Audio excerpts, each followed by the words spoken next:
Now I've got job security, life insurance, health insurance, government bonds, steak every night for dinner when I want it.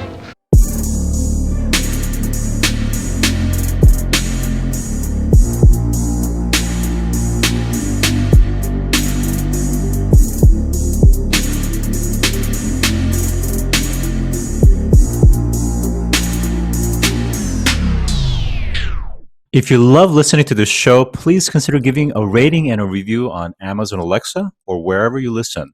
We want to continue bringing you this amazing content, and part of our ability to do that means that we need a big audience. Now, it may not seem like much, but rating and reviewing the show will help more people find us, just like how you found this show. Simply on any podcast platform, search for our show, scroll down to the bottom, and push 5 stars. It's that easy. Thanks for supporting the show.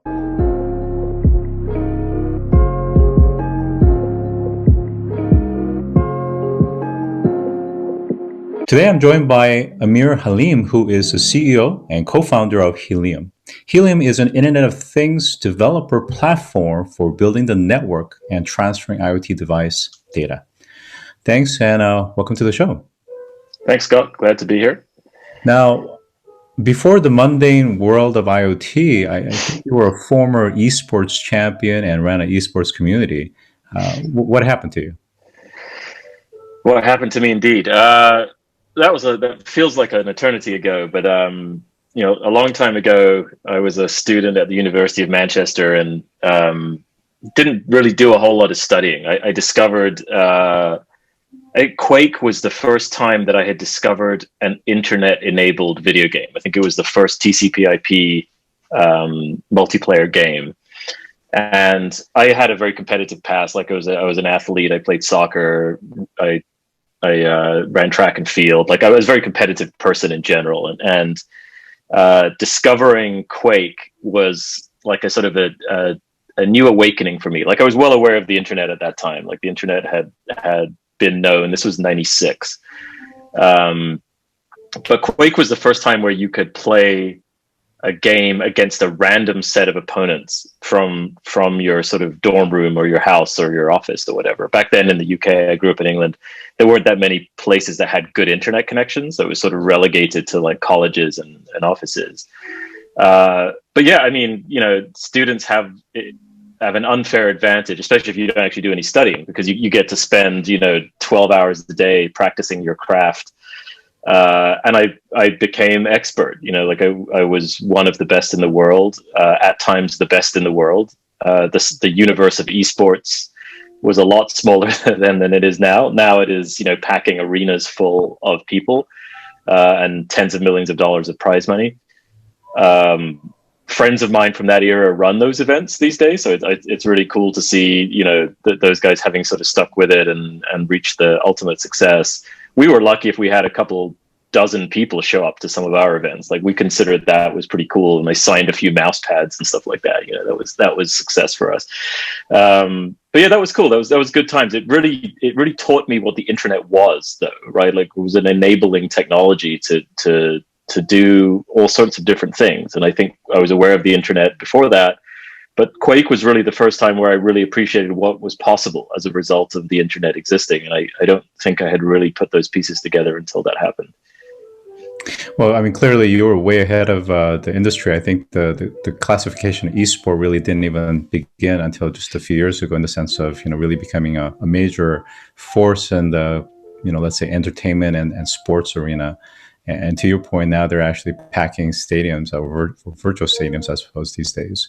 So it's become a really big franchise, actually, and people are recruited away and scouted, just like you would in a sports franchise. So it's amazing. Imagine if fast forward, you were, not 10 years late, but 10 years earlier, it would be a very different story that we'll be talking about right now.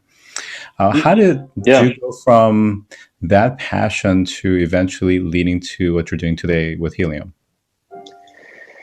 Yeah, I mean, the road is bizarrely connected there. I spent not only my college days playing video games, but I sort of parlayed that into a career. I worked at a startup company that at the time was called Refraction Games in Stockholm. after I dropped out of college, which was inevitable because all I did was play Quake. I ended up working at this video game startup, and we ended up building a game called Battlefield 1942. It became like a gigantic franchise, and I think it's one of Electronic Arts who ended up acquiring the companies. I think it's still one of their biggest franchises. Like, it just became massive, right? Like, we had no expectation or understanding at the time of how big that was going to be. And so part of my journey was that I was always in the video game world, and through that adventure, I met Sean Fanning, who was the founder of Napster. And he was, in my mind, was like a legendary figure. Like, Napster for me was like another one of those like internet awakening moments where it's like, wow, that is a completely different way of doing a thing that people have done before that I didn't think was possible. And so, I met Sean in the mid 2000s, probably like 2005, 2006 or something. We had a lot of mutual acquaintances. And then, basically fast forward to like 2012, and we started talking to each other about sensor networks. Like, people were talking about IoT, and there should be all this, sensing equipment. We had a bunch of friends that had startups that were trying to do IoT things. So one was a baby bracelet, like a Fitbit for babies, basically, and another was counting foot traffic in retail malls, and so trying to like sort of apply Google Analytics or something to like physical space.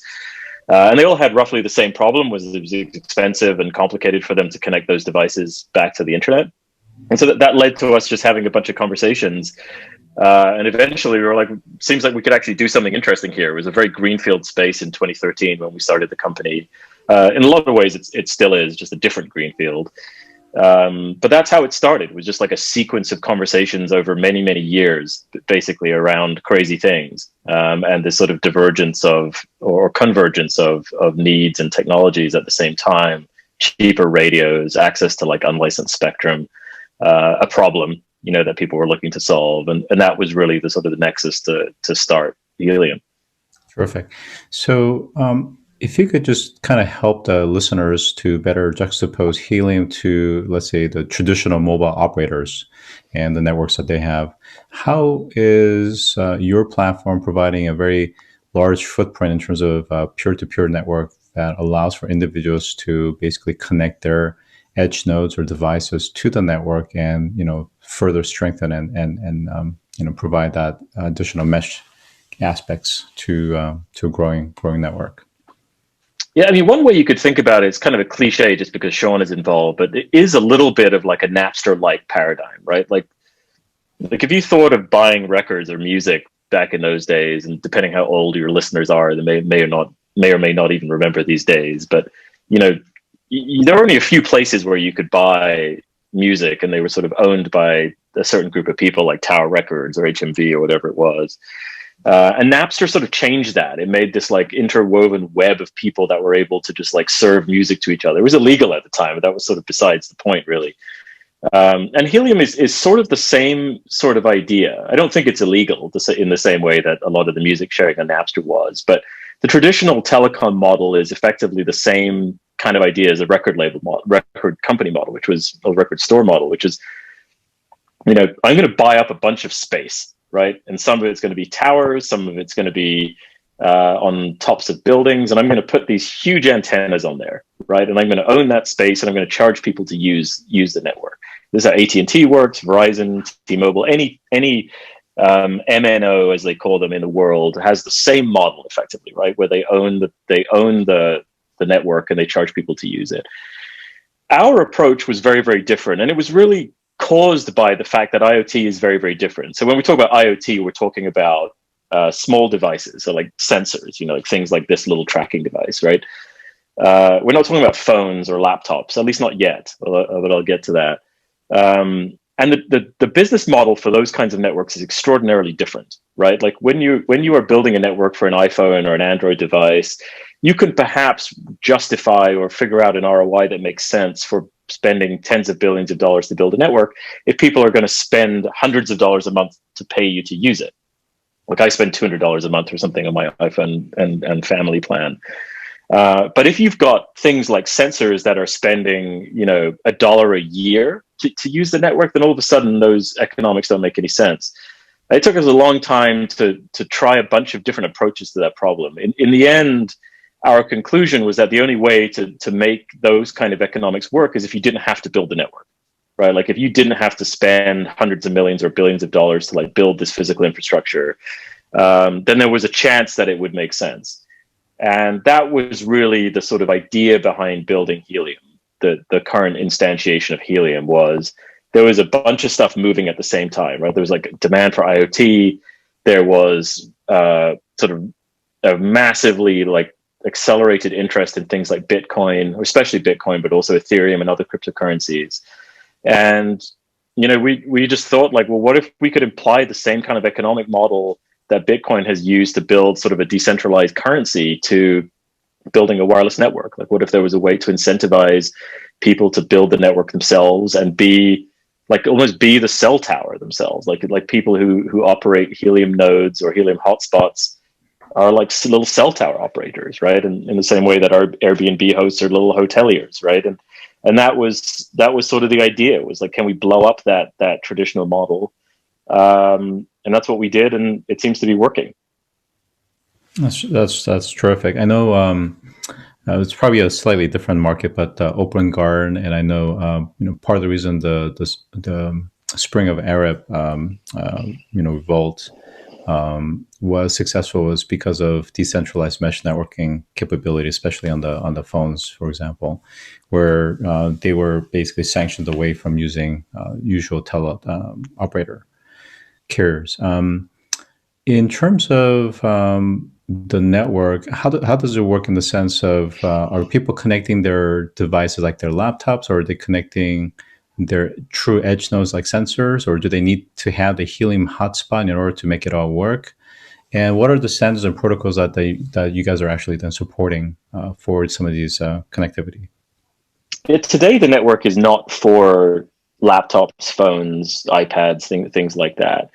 There is absolutely a world where we should be doing that, right? Like I almost think of like Helium as a blueprint for like a better way to build wireless networks, right? Like the traditional model sucks. Like, do you like your cell carrier? I'm sure you don't, right? Like you can't find a single person in the world that likes their telecom provider, right? Like it just doesn't exist. And that's what we think of as the long run for Helium, right? Like this is a different way to build wireless infrastructure. Like I think Airbnb showed that for hotels. I think Uber did that for cabs. Like there's going to be like this constant sequence of these things where it is clearly a better way to do things, to not have a single entity run these things. Today, we are focused on the greenfield opportunity, which is IoT, like very specifically sensors, right? And so the way that the network works is that you have hosts, right? And you can think of these guys kind of like the Airbnb hosts of the world, right? Like they're the people with the houses. And in our world, hosts operate a device called a hotspot. It's like a small, I probably have one somewhere laying around. It's like a small box that looks like a Wi-Fi router or something like that. And what the hotspot is doing is two things. Like on the one hand, it's creating a very large wireless network, right? So we use a technology called long-fi. It is a low power, long range wireless protocol that you could think of kind of like Wi-Fi, except it's designed for sensors, right? And so the range is more like 10 miles than it is, 10 feet, right? Which is what you might think of for Wi-Fi, or like a dozen feet or 50 feet or 100 feet. So people running hotspots, when they put them in a window or they put them on their roof, they're actually creating a wireless network that is, tens of miles in size in some cases. In some cases, hundreds of miles. Like there's a guy in Long Beach that has the entirety of LA County covered with a single hotspot with the right setup. So those hotspots are earning a cryptocurrency. It's called HNT. And they earn it in two ways. One is mining, which you could think of kind of like the Bitcoin mining, where for securing the network and proving that you're creating network coverage, you get a reward, right? Just like Bitcoin miners get a reward in the form of Bitcoin for securing the network, Helium miners get an HNT reward for securing our network. The other way is to be paid for transferring data, right? So when users of the network, like people that are operating sensors, and those can be companies like Lime or Salesforce or Specialized Bikes or like any of the companies that use the network, they get paid for that traffic, right? So if a Specialized Bike is near your house and it gets lost, and it had a helium sensor in it, it would be paying you, in order to send that data back to the internet. So you're sort of like a little cell tower operator, right? Like you're a mini version of one. Today, we're very focused on that greenfield IoT opportunity. And the reason is, it is just the least well-served sector of telecom, like period, right? And the reason is because of the economic problem that I described at the start. In the end, though, that is not where Helium ends. Like, we are already in the final stages of various agreements with major telcos who want to build, for example, 5G networks the same way that we've built the IoT network. And the reason they want to do that is it's extraordinarily expensive for them to build a 5G network the traditional way, right? The range of like real 5G, like the millimeter wave version of 5G, very, very short. And so for a carrier like an AT&T or a Verizon or a T-Mobile to try and blanket a city like, Los Angeles or something like that is a multi-billion-dollar operation, because you need so many base stations compared to what you did with LTE. And so this is an alternative way for them to think about deploying networks. And in the end, you may not need them, right? They may no longer need to be a part of the equation once people realize that there's an alternate way to do this that's ultimately going to be cheaper and more resilient when you don't, rely on a single entity. Now, I just want to go back to the hotspot. So again, there's a lot of Internet of Things hubs and hotspots and so forth, but they don't necessarily all support the long PHY standards and protocols. So for this to work and have the kind of range that you're talking about, it needs to be specifically Helium hotspot product or something comparable? Yeah, we are compatible with a wireless protocol called LoRaWAN. It is not a household name, but within the IoT space, it is an extremely popular protocol. There are dozens of manufacturers of equipment in that space. Some of them you will have heard of, like Cisco, and others you won't have heard of that are smaller, like Rack Wireless, which is a Chinese company that we're partnered with. So at the start of the network, only our hotspots worked, like Helium Inc. manufactured hotspots. And we did that just to try and make it easy for people. Like, we built a nice user interface. We made it easy to use. We made it look relatively pretty. It didn't look like an industrial IoT gateway. It looked like a consumer appliance. But now we are starting to onboard third parties who want to participate in the network, right? And like I said, Cisco is one of them. And then others like Rack are others. And that's going well. I mean, Rack Wireless started to sell their compatible version of a hotspot. They sold something like 6,000 in the first 2 hours, and they've sold something like 16,000 in the first 10 days. And so there's demand for this. Like, people are interested in what we're doing. And I think it's a combination of cryptocurrency enthusiasts and IoT enthusiasts and like telco anarchists, right? Like people that just wish AT&T didn't exist and see this as a way of potentially making that a reality. And so, it's a pretty broad field, and we're also starting to now see interest from consumer electronics companies that aren't involved in the IoT or the wireless space at all, but could think about including hotspot technology inside products like Bluetooth speakers, as an example, as a way for them to sort of broaden their reach and for a way for the network to grow more quickly. And really, a lot of these manufacturers for you guys, it's just really more of a distribution channel strategy, so that at the end of the day, the software stack that they're going to be relying on is ultimately the Helium platform, correct? While they focus on the hardware and the firmware. Yeah, and I think that's where the business model of the network is extremely unique, right? I mean, Helium Inc. as an entity doesn't charge anything. We're not involved in monetizing the network, right? Like the revenue or the economics built into the network are HNT, the cryptocurrency. And that's a very interesting model. I mean, you have these bizarre conversations, like you go have these conversations with people and they're like, well, how much does it cost for us to build this hotspot? Like, nothing. Like, code is open source. Like, we'll even help you build, we'll help you do it. And the reason that all works is because we are a holder of HNT, the token or the currency.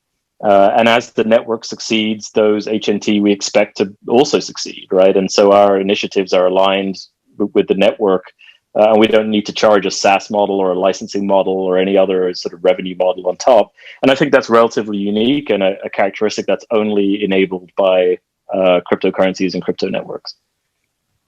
Well, I think your business model is very unique, because oftentimes a lot of these crypto startups don't necessarily have a physical manifestation of what their product is. So here it's you guys are clearly building a true network. Um, on the HNT side, because you guys are also the organizer and set the rules in terms of rewards, isn't there some sort of fee or revenue structure that goes to the organizers and those in addition to the participants? So the way we did it was, I think, also different to most cryptocurrency projects. Like we view ourselves as just sort of the core development team here, and so we launched it. There is a secondary token in the system called a security token that earns a dividend, right? So over time, the holders of security tokens, which are Helium Inc. and our venture investors, earn effectively a dividend of HNT over time. And that was also an unusual model. Like the usual cryptocurrency model is that the founding team or the founding company, just sort of creates a bunch of tokens for themselves out of thin air and holds them. And we wanted to be aligned with the network's growth and success over time. And so we structured it the way we did. Aside from that, there are no other fees that are involved that come to Helium Inc. And I think that's a good alignment, right? Because it means that network participants, whether they are hotspot hosts, even cryptocurrency speculators and traders, like everyone is aligned effectively with the same goal, which is let's make the network big and successful. And if we do that, we expect it will become valuable. Well, it makes a lot of sense. And it's really a good use of the hash function blockchain protocols to actually support something that's really needs the security and privacy, especially in a distributed context. Tell us a little bit about the forward-looking product roadmap of what you guys will be rolling out in the next 1 to 2 years. There's a lot going on right now. I mean, Helium is the largest low-power IoT network in the country or in the United States by far. It is now growing into Europe at an aggressive speed. Someone told me it is the largest contiguous wireless network of any kind anywhere in the world, which is sort of an amazing idea. So there's no roaming or no separation. It's just like one big network. I hadn't really thought of that. There's a lot of work that we want to do and that the community wants us to do, so that the Helium community has gotten big and vocal and participates in a lot of proposals and discussions about what should happen to the network. Whether that is changes to the economics or changes of the way that the protocol itself works, like all sorts of suggestions. We view our responsibility as executing those suggestions when they are approved by the community or agreed upon by the community. So there's always that kind of work. There are future-looking ideas similar to what I mentioned with cellular initiatives around LTE and 5G, and that we'll be spending some time on that work. Like, are there other wireless networks that can be enabled by Helium beyond IoT? And then our focus continues to be on sort of like this sort of combination of business development and evangelism, right? Like, how do we encourage the maximum amount of utility on the network? Like, it's great to have this big, huge network, but we also want to make sure that it gets used and that there are a lot of companies building applications on it. And there are some serious competitors in this space. Like Amazon has an initiative very similar to Helium called Sidewalk, where they're trying to build a low power wireless network in roughly the same way, powered by Ring, floodlights and doorbells. And so it's going to be a very busy space. I think the IoT market has been largely a failure over the last decade. And we're now just sort of getting to the point where technologies like Helium and Sidewalk and others are enabling, right? Like people are going to be able to build things that they couldn't build before.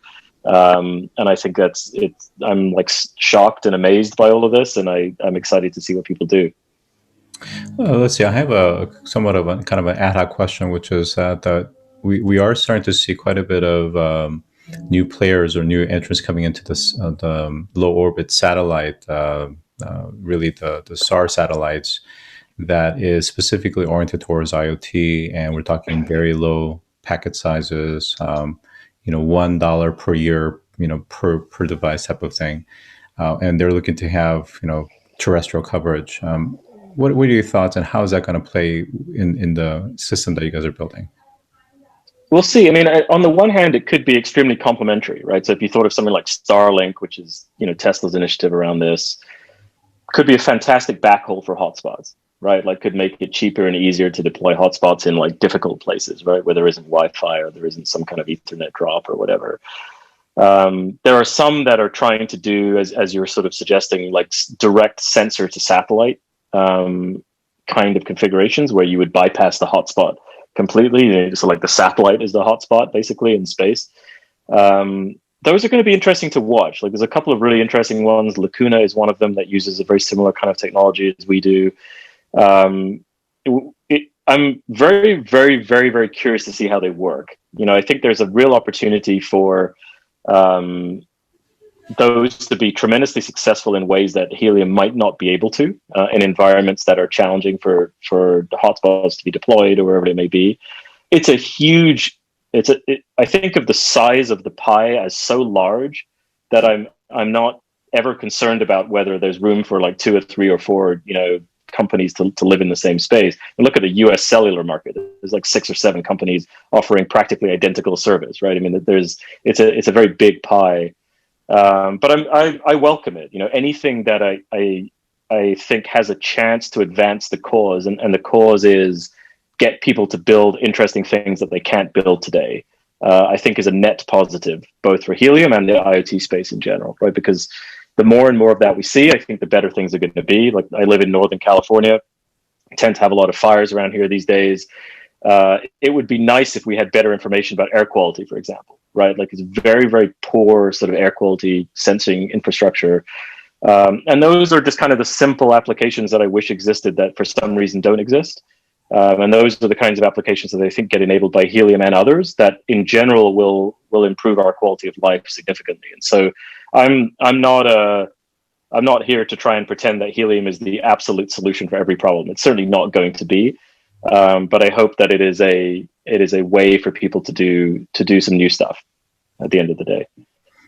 Well, I think at the end of the day, ultimately, it's about providing value add, and certainly for the extraterrestrial satellite-based companies, they're really focused on kind of the 80% that's not covered, and we're talking about maritime and ocean waters that, right? Frankly, it's just not a market for you guys. So I think it is very much complementary, and because of the density of IoT, I mean, and that's expected to grow.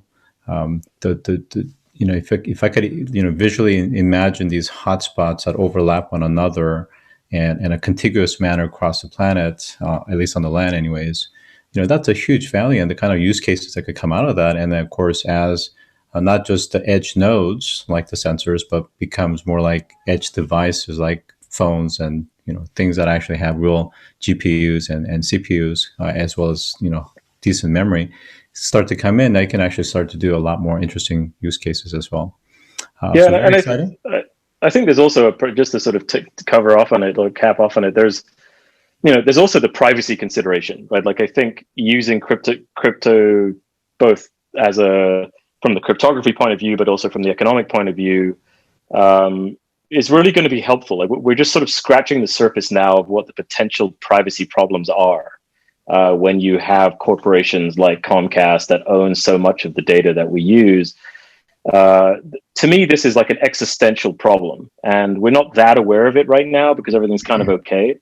But it's not going to be okay for long, right? Like there's going to be more and more situations where people find themselves in like unusual circumstances because someone understands more about their life than they realized.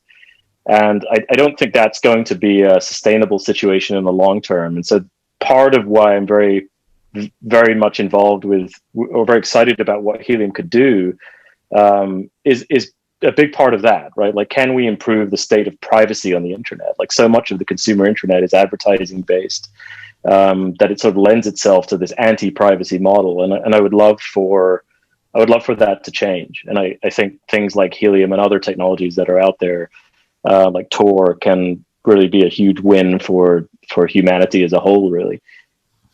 Yeah, I echo that, and I wish we had a little bit more time, but this notion of proprietary closed gardens by the likes of big tech is highly problematic, and we're oftentimes limited. We have very limited choice, and so we're forced to use certain connectivity, certain apps, certain devices, and they hold all our data and they monetize off that data. Here, we're talking about a decentralized, fully decentralized distributed network with a different set of network topology, and that means that our information is, secure and distributed in different fashion, and you can't easily replicate it and see it, and it has that immunity built into it. So it's got a tremendous amount of privacy value as well. And after this interview, I'll talk a little bit about another startup that's working on something that could be very complementary to you guys. All right, today I've been joined by Amir Haleem, who is the CEO of Helium. Thanks for joining today. Thank you, Scott. If you've enjoyed this episode, take a moment to rate our show on any podcast platform that you listen to. Scroll down to the bottom and push 5 stars. It's that easy. And as always, thanks for listening.